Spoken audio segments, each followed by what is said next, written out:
So I'm going to talk a little bit about some of the work we've been doing more recently in South Africa.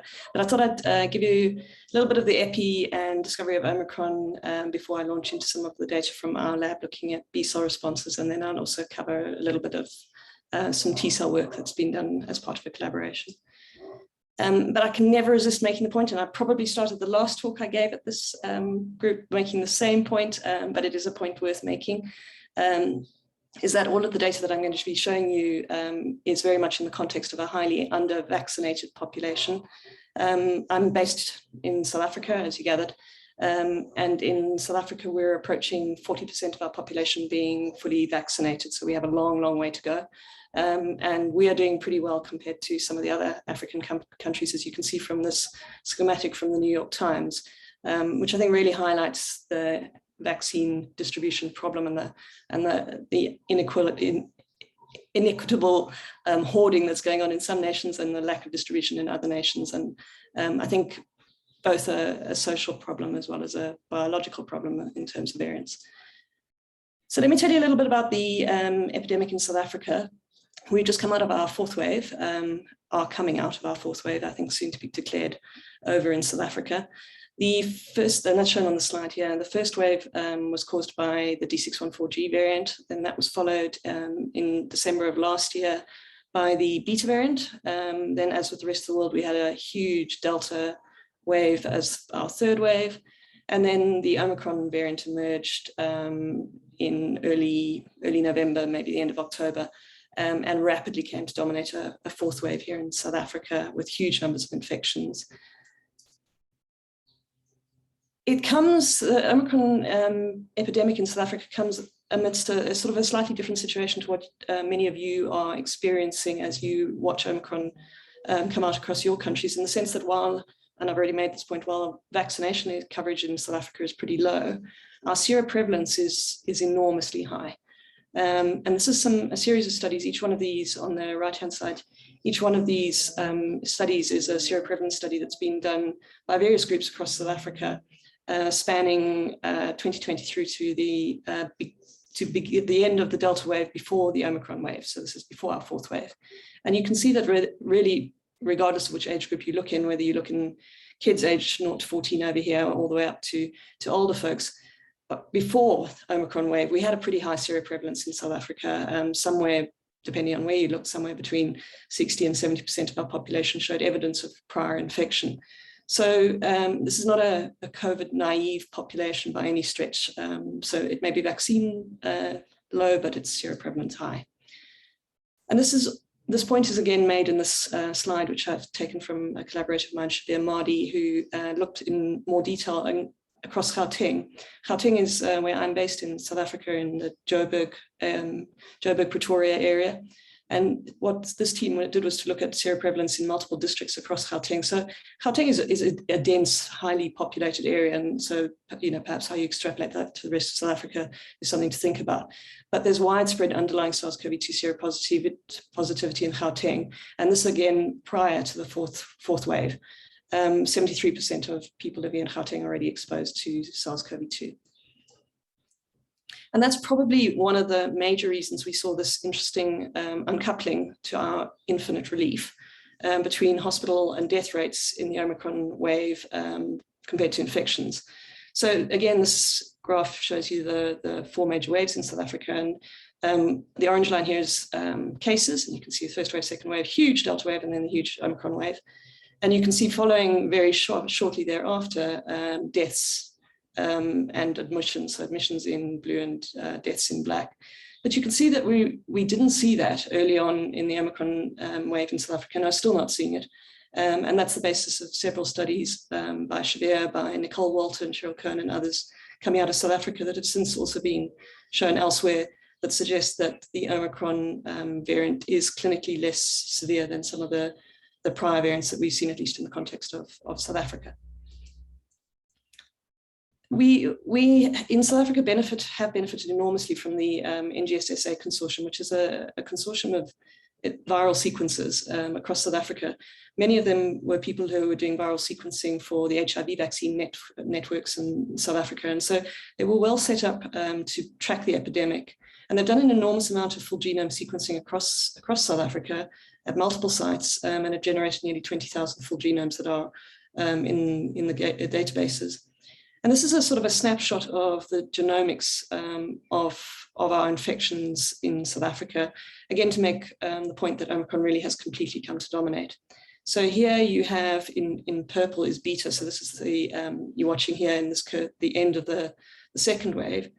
In this kind of teal color, you see the emergence of Delta, which, as you can see, rapidly came to dominate over the beta infection. And you can see that Delta accounted for almost all of the infections during the third wave. Not all of them. Important to point out, we do have this interesting variant down here, also in purple, called C.1.2, which persists, albeit at very low levels, and is also a very neutralization resistant, highly mutated variant that seems to, fortunately, have remained at low levels in South Africa, but we continue to track it. And then here in orange, you can see the emergence of Omicron. And you can see that the slope of the curve was even faster than what we saw when we watched beta replace delta, delta replace beta in South Africa. So really a rapid emergence of Omicron. I think important to point out that it wasn't really a competition, because if you remember from the epi curves that I've already showed you, there was very little delta floating around in South Africa at the time when Omicron emerged. So although quite a lot has been made in some groups about the competition in South Africa between Delta and Omicron, it probably wasn't a competition per se, in the sense that there were very few infections occurring as Omicron emerged. I just want to point out down here in the light orange, you can see a slightly different version of Omicron, and that's the BA2 variant, and I'll get back to that in a second, but certainly within South Africa, we are seeing the variants of Omicron emerging. I think this slide, which shows you the same data effectively, but it kind of really visually makes the point, I think, of how quickly Omicron came to dominate our infections in South Africa. This is our local surveillance efforts in October, November, and December of last year. And in October, we sequenced just over 700 SARS-CoV-2 isolates across the country. 80% of them were Delta. As I mentioned, we have a smattering of this interesting C.1.2 variant. Beta still persisting at relatively low levels. It still persists at relatively low levels. And then a few other things. But by the very next month, by November, with just over 1,200 sequences, you can see that Omicron had come to dominate already with 82% of sequences. And in December was accounting for more than 95% of sequences across South Africa. So again, speaking to the really rapid emergence of this Omicron variant in South Africa. I'm sure this slide is probably redundant for this group, but just to summarize what makes Omicron, which is that it has a huge number of mutations. When we saw the sequence for the first time of this variant, the alarm bells are pretty obvious here. It has 45 to 52 amino acid changes across the whole genome, and almost all of these, more than 30 of them, are changes in the spike, as you can see from this slide here. It is the most divergent variant to date, and as I'll point out on the next slide, we've seen some divergent variants in South Africa, so it really was an immediate cause for concern. As you probably know, also has, many Omicron variants have a deletion at position 69 to 70, which results in its gene target failure. And that was fortunate in South Africa, as we were able to track the epidemic quite quickly and realize quite fast what a serious problem this variant was going to turn out to be. This is just to make the point that we have picked up quite a number of divergent lineages in South Africa, but that Omicron, of course, is unrelated to any of these. And this is just a phylogenetic tree spanning all the sequences we have picked up in South Africa. But I wanted to highlight Omicron here shown, and you can see how far it's moved down the phylogenetic tree, highly mutated. But as I mentioned, we've already seen C.1.2, which also had picked up a really substantial number of mutations. And I guess this comes back to the point that I am forever harping on about, which is that in a country like mine, where we have still high levels of infections, high levels of HIV infection in parallel with many, many people on not suppressed and HIV viremic, I think a strong likelihood that we will continue to pick up these highly mutated lineages, and a really good reason to get the vaccines out to countries like mine. Of course, Omicron is since, and I would make the point slightly tongue-in-cheek that this happened long before many of these countries locked down South Africa, but Omicron rapidly spread across the world, and this which was made a couple of weeks ago is radically out of date already. I think it's more than 130 countries now that have Omicron, and it was incredibly rapid as it spread across the globe. And this is a comparison, again, a slide not made by me. This is from the COG UK group, but I think it visually very, very nicely lays out how incredibly mutated Omicron was compared to Beta, which in our hands had been the most resistant variant that we'd looked at and was a cause of great concern, but actually never went on to spread very substantially across the globe. But you can see compared to either Beta or Delta, Omicron has a really vast number of mutations, and just from where they are located, it's very obvious that these were, many of them at least, likely to be immune evasion mutations. But as I pointed out, there are already sub-lineages within Omicron that have slightly different fingerprints, I guess you would call them. Almost all of the infections in South Africa are still BA1, the original kind of canonical Omicron variant. But BA2 is starting to emerge, has emerged already in India at higher levels and in other countries. And in South Africa, we are watching with some concern as BA2 seems to be increasing in numbers and wondering whether this will end up replacing BA1. It lacks the deletion at position 69 to 70, which means that it is not detectable just using that S gene target failure. So we have to rely again very much in South Africa on the full genome sequencing, which is much slower. And then of course this BA3, and I'm sure as more and more of these infections emerge, more and more of these variants will be picked up, subvariants will be picked up. So this is a slide that tries to kind of summarize the potential and what turned out to be the real impact of Omicron spike mutations for transmissibility and immune evasion. So essentially what we've done here is we've lined up all of the mutations that define BA1, BA2, and BA3, which are the sublineages I've just shown you on the previous slide, with variants of concern, variants of interest, variants previously thought to be interesting, kind of the whole gamut here, from C.1.2, which is the resistant variant that circulates at low levels in South Africa, Beta, which previously circulated here, and then you've got Alpha, Gamma, Delta, Kappa, Eta, Iota, Lambda, and Mu all the way down here. And to make the point that there are several mutations, well, there are several sites that share mutations with Omicron, but many, many mutations that either when highlighted in blue text are known or predicted to contribute to immune escape, as well as several within the furin cleavage site that are known or predicted to contribute to enhanced infectivity. But in black, many mutations that I guess we're just getting to understand now. And at the moment, we and many others are studying the full Omicron constellation of mutations, but I think we'll need to spend some time pulling this apart and trying to understand what each of these mean. The predictions that came just from looking at the sequence of Omicron, certainly, as you all know, rapidly translated into data showing that Omicron did indeed exhibit substantial immune escape from antibodies. This was amongst the first data sets to come out. This is data from Alex Segal in Durban in South Africa.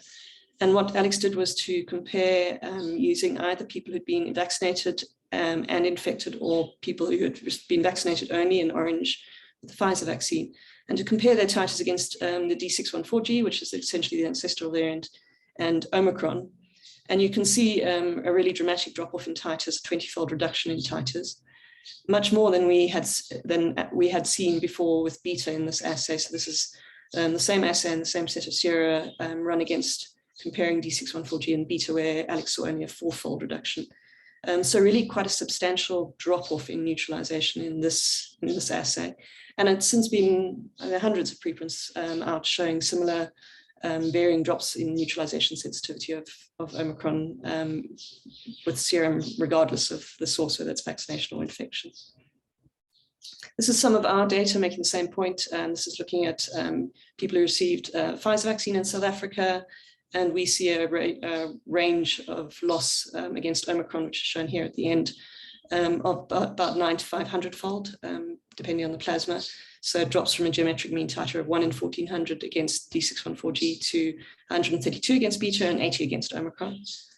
For the adeno 26, the Johnson & Johnson vaccine that is in quite substantial use in South Africa, I just want to make the point that this is a single dose. We've since started boosting people, but the drop here in titers was also dramatic.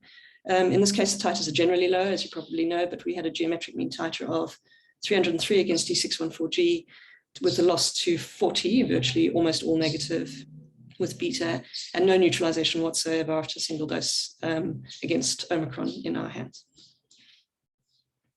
The loss in neutralization, which many other people have similarly reported, parallels a loss in ADCC responses after vaccination.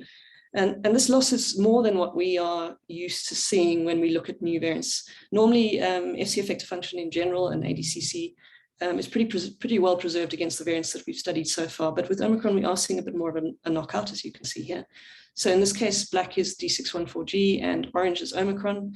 And we see this is measuring ADCC in people who are vaccinated with the Johnson & Johnson, the AstraZeneca Chadox vaccine, or Pfizer. And you can see that in all cases, there's quite a substantial drop-off, somewhere between 2 and 7-fold. Interesting in our hands, but it may be the result of this one, slightly more significant drop-off for the Johnson & Johnson vaccine. But in general, up to now, we've seen less than a 2-fold loss against even beta, which is very neutralization resistant. So certainly all these mutations in Omicron do confer escape from more than just neutralizing antibodies in our assays. But fortunately not from T cells, and this is not my data. This is data from a close collaborator of mine, Wendy Burgers and Catherine Rue, who work at the University of Cape Town in South Africa, and who very rapidly generated data looking at CD4 and CD8 responses. If you look across, this is now data from, again, the Johnson & Johnson, a single dose, Johnson & Johnson 2 doses, and Pfizer, 2 doses, and then also looking at convalescent donors, testing these against the ancestral D614G variant and the Omicron variant. And you can see there is certainly a loss, but it's not a dramatic loss, and somewhere between 70 and 86% of the CD4 response is preserved against Omicron in both vaccinees and convalescent donors. And you can see that here. This is a summary of that data showing essentially the fold change. And you can see in general, with some exceptions, not a very dramatic loss in CD4 responses. The same is true for most people with CD8 responses. There are some interesting exceptions here. You do see quite a few people who completely lose their CD8 responses. But for the most part, again, regardless of the vaccine platform or again, looking at convalescent donors, Wendy reports that 75 to 83% of the CD8 responses preserved. And that is likely the reason that, that we are seeing good vaccine efficacy, for example, in the Johnson & Johnson vaccine, which is, as I said, being quite heavily used in South Africa, but where we see almost no residual neutralization activity. And that ties nicely back to the huge levels of reinfections that we're seeing in South Africa, but the fact that almost none of those reinfections or breakthrough infections after vaccination are resulting in hospitalization. What does happen to people who break through after a Johnson & Johnson vaccine? How do they fare in terms of immune responses against Omicron and other variants of concern? We've looked at this in quite a lot of detail in a small cohort of previously uninfected healthcare workers, about 20 of them, who received the Johnson & Johnson vaccine. And actually, we were interested in the durability of their responses. But during the Delta wave in South Africa, 6 of these individuals broke through with clinically relatively mild SARS-CoV-2 breakthrough infections on the backbone of a single dose of the Johnson & Johnson. So we spent quite a lot of time looking at those responses. And as has been shown for breakthrough infections in other modalities, especially in the mRNA vaccines, a lot of workers know in this, but we do see breakthrough infections that result in massively boosted titers to D614G. So just to orient you here, in blue are the 14 individuals, 13 individuals who did not become infected. So these are people who received the vaccine only. And this is nuclear capsid data up here at the top. So they, as you can see, remain flat. We picked up the breakthrough infections by nuclear capsid screening and PCRs, and you can see those nuclear capsid responses bounce up slightly. But if you look at the neutralization shown down here at the bottom, you can see that individuals who have a breakthrough infection develop massively high titers, unlike anything we've ever seen before. So titers increase from about 1 in 100 for people who receive the vaccine only to 1 in 41,000 against the D614G variant. Incredibly high titers that do wane relatively fast, but still persist at levels greater than 1 in 8,900 against D614G. I've just actually added the slide following Christian's talk because this is trying to get some sort of sense of which results in higher titers. So it is a slightly, and the reason I don't normally include this, it is a slightly artificial comparison in the sense that that these are very different scenarios. But just to give you a sense of how our neutralization assay looks. In red here are the breakthrough infections that I've just mentioned to you. So 1 in 8,000 at 2 months post breakthrough. In pink is the reverse. So these were people who were infected first and then received a Johnson & Johnson vaccination. And again, we previously reported this in cell host microbe, but we saw very, very high titers, but not quite of the level that we're seeing in breakthrough infections. And then for comparison, this is what happens in individuals who received the Johnson & Johnson vaccine only, in our assay, the Pfizer vaccine. And then in blue are kind of moderately ill convalescent donors, and in this purple are severely ill convalescent donors.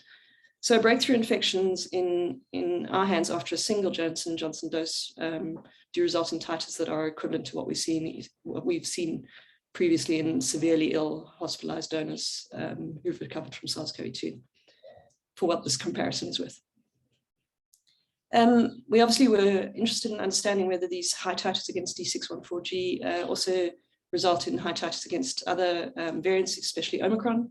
And that's shown here. So again, here the pinky oranges are the breakthrough infections, and the blue are the people who remained uninfected. And you can see that here are the geometric mean titers at the top. And you can see that people who broke through do have very high levels of neutralizing antibodies against all the variants that we tested. Beta, Delta, Gamma, C12, AVO, IV2, which is an Angolan variant, and here Omicron with titers much lower than against the others, but 1 in 800 is geometric mean titer. And even against SARS-1, we see some neutralization. And then the very last part of my talk, because I'm sure Eric's about to tell me I'm at time, we are starting to try to understand the immune responses, rather than understanding immune escape by Omicron, trying to understand the immune responses that are triggered by Omicron, given how rapidly this is sweeping across the world. And so this is some early data in individuals who were hospitalized, generally with relatively mild infections, but hospitalized during the Omicron wave. We have sequences for some of them, but not all of them, but the timing indicates that they likely were Omicron infections.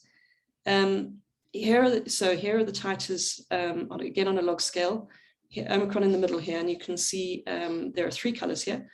In the open circles are individuals for whom we have no data suggesting that these are people who were previously infected or vaccinated.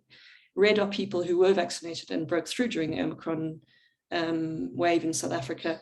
And then in green are 3 individuals that were previously infected in the very first wave in South Africa.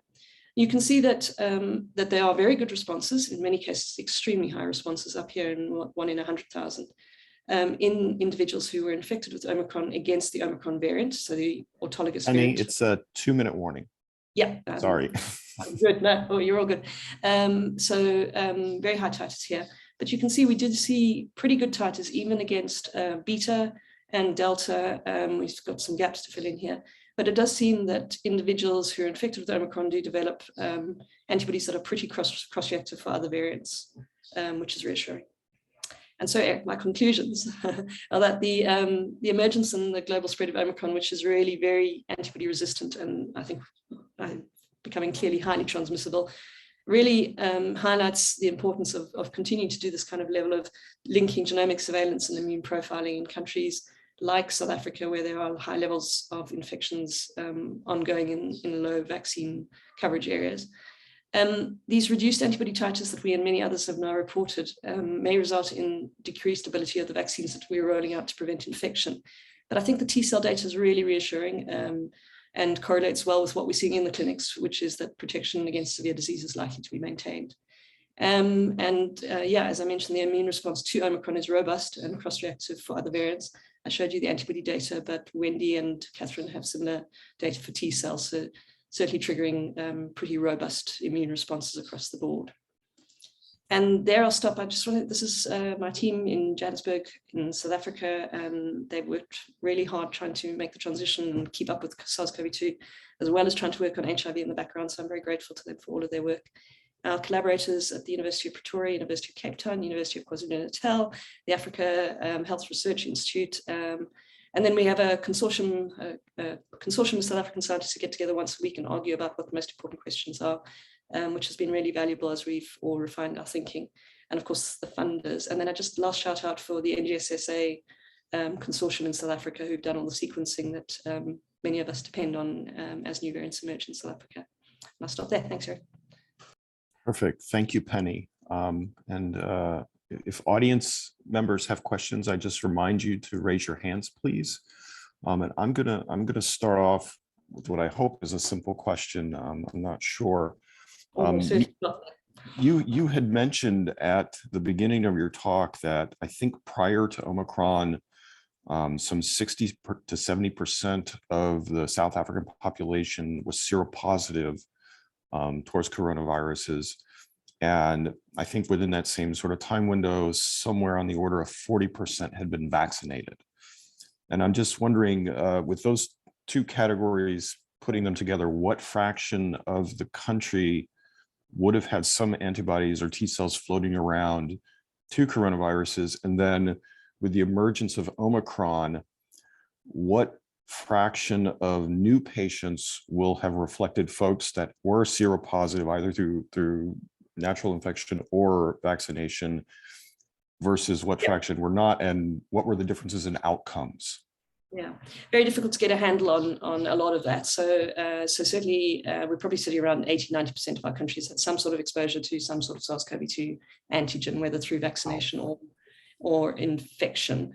It will depend by age group, because so we do not yet have vaccination of children.